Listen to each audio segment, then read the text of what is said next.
Assalamualaikum warahmatullahi wabarakatuh. Selamat berjumpa pemirsa. Info siang kembali hadir untuk Anda dengan berbagai informasi menarik yang sudah disiapkan tim redaksi untuk Anda. Di antaranya, pemerintahan Desa Gedompol Kecamatan Donorojo Kabupaten Pacitan salurkan bantuan langsung tunai dana desa tahap pertama. Polisi sektor Kecamatan Tulaan Kabupaten Pacitan amankan seorang pria karena postingannya di salah satu grup Facebook karena dianggap meresahkan warga terkait dengan bantuan dari pemerintah. Setelah memberlakukan new normal, negara Korea kembali memperketat penjagaan di pintu keluar masuk perkotaan seiring dengan meningkatnya kembali pasien yang positif corona. Ketua Gugus Pencegahan COVID-19 Kabupaten Pacitan kembali umumkan satu pasien positif corona. PDP asal Desa Penggung, Kecamatan Nawangan, Kabupaten Pacitan dinyatakan negatif setelah dilakukan tes swab.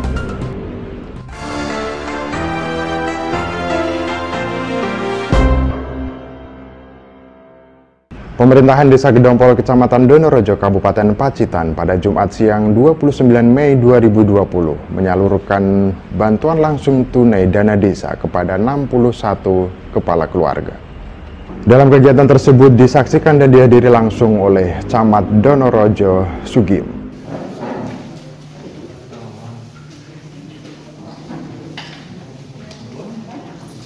Siang, alhamdulillah hari ini telah dilaksanakan penyaluran BLT-DD tahap 1 di Desa Gedompol, Kecamatan Donorojo sebanyak penerima bantuannya sebanyak 61 kepala keluarga.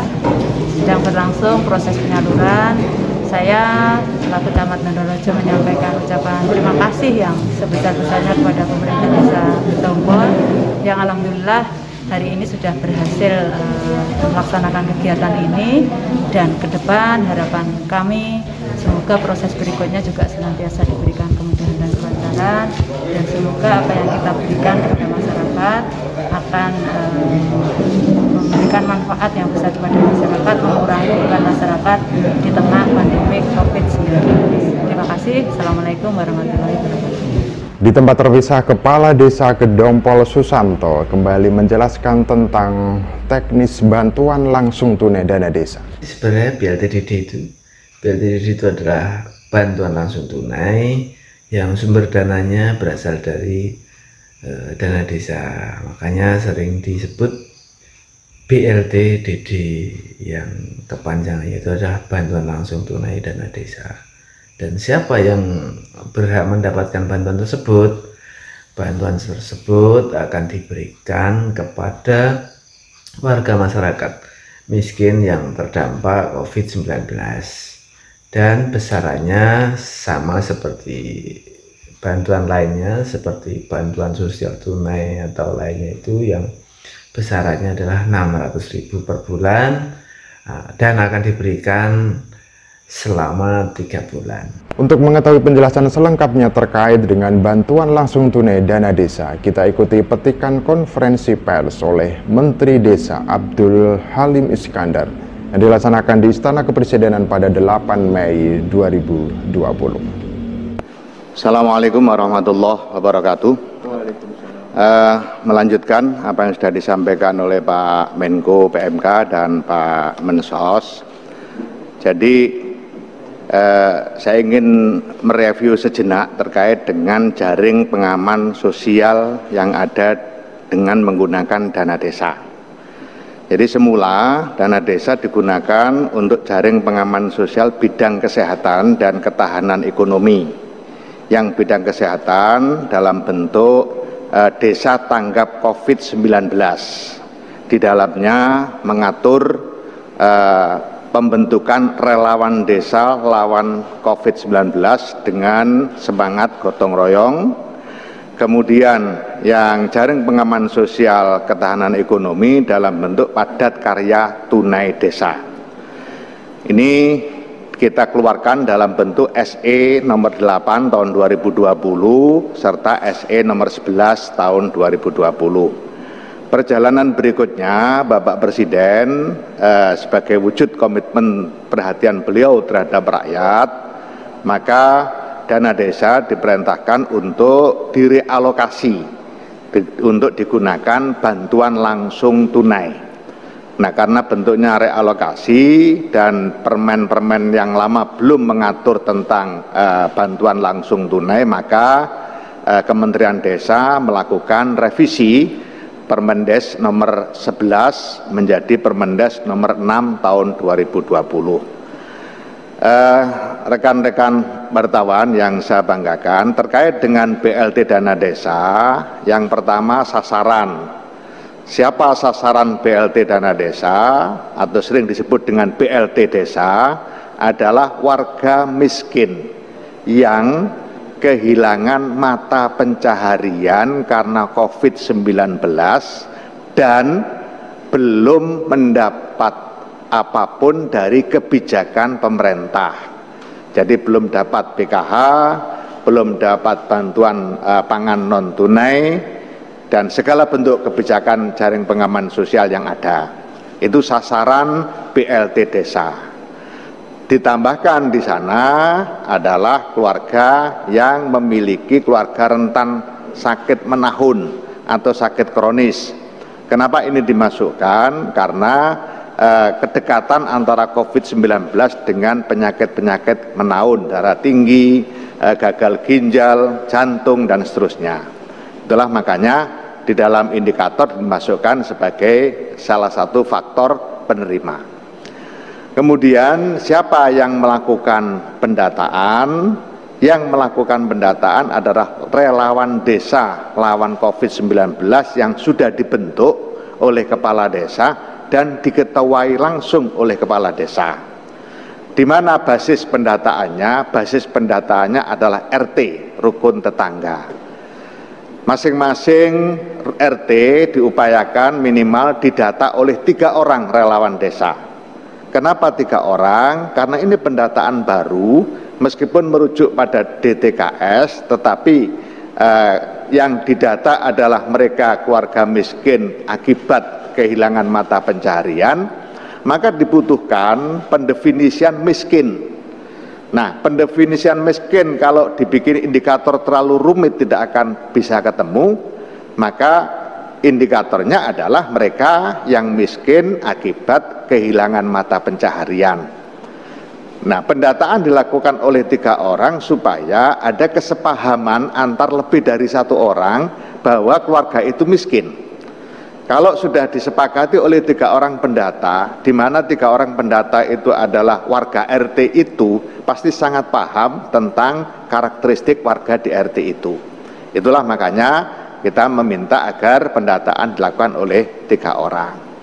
Nah, lalu bagaimana tahapan terkait dengan pendataan? Dari pendataan di tingkat RT oleh relawan desa lawan COVID-19 dibawa ke forum yang namanya Musdesus, musyawarah desa khusus. Untuk apa? Untuk lakukan verifikasi dan validasi.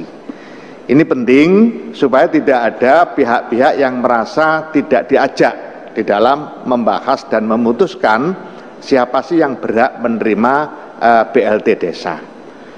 Setelah disepakati di Musdesus, barulah ditetapkan oleh kepala desa. Ini juga dalam upaya memberikan ruang bagi kepala desa supaya tidak menjadi tumpuan kesalahan ketika ada pendataan-pendataan yang kurang akurat. Rekan-rekan wartawan yang saya banggakan, setelah di tingkat desa selesai, maka data tadi dibawa ke kabupaten. Tujuannya apa? Sinkronisasi. Sehingga harapannya adalah dengan dilakukan sinkronisasi di kabupaten tidak ada lagi yang namanya overlapping. Karena apapun yang dalam konteks bantuan sosial atau bantuan langsung tunai itu kuncinya 2. Yang pertama adalah kecukupan, yang kedua ketepatan sasaran. 2 hal ini tidak boleh ditinggalkan. Insya Allah kalau 2 hal ini terpenuhi, selesai, tidak akan ada masalah. Cukup barangnya yang akan diberikan, kemudian tepat sasaran. Nah, untuk ketercukupan itu salah satu syaratnya adalah ketepatan sasaran. Jangan sampai ada keluarga yang menerima lebih dari 1 kebijakan. Itulah makanya sejak awal di dalam konteks BLT desa harus mereka yang belum mendapatkan PKH, belum mendapatkan bantuan pangan non tunai, dan bahkan kalau perlu tidak overlapping dengan kartu prakerja. Nah, supaya apa? Supaya dana yang ada di APBD juga bisa teralokasikan pada sasaran yang tepat. Nah, mudah-mudahan dengan ikhtiar ini, komitmen Bapak Presiden untuk memikirkan rakyat Indonesia yang terkait dampak COVID-19 betul-betul bisa kita laksanakan dengan sebaik-baiknya, barangnya cukup dan tepat sasaran. Nah, pada kesempatan yang berbahagia ini saya mengharapkan kepada seluruh kepala daerah untuk melakukan percepatan di dalam sinkronisasi data yang sudah di-store oleh desa supaya terjadi percepatan di dalam penyaluran BLT desa. Karena duitnya ada di desa, penanggung jawab penyaluran BLT desa adalah kepala desa, tetapi untuk kepentingan ketepatan sasaran tidak terjadi overlapping, diperlukan sinkronisasi dan pengesahan oleh kepala daerah. Oleh karena itu, saya berharap dengan sangat dukungan dari kepala daerah, Pak Bupati, Wali Kota, agar data-data yang sudah masuk, yang sudah sekian puluh ribu masuk, segera diselesaikan dan biar desa bisa segera menyalurkan BLT dana desa.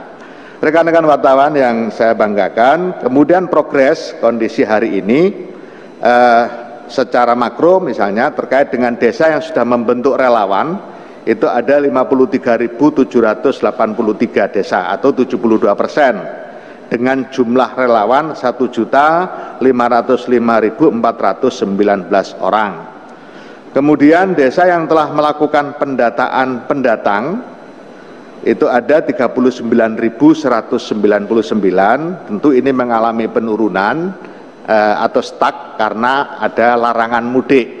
Ini sangat direspon positif oleh kepala desa, oleh relawan desa. Larangan mudik itu karena meringankan beban para relawan desa.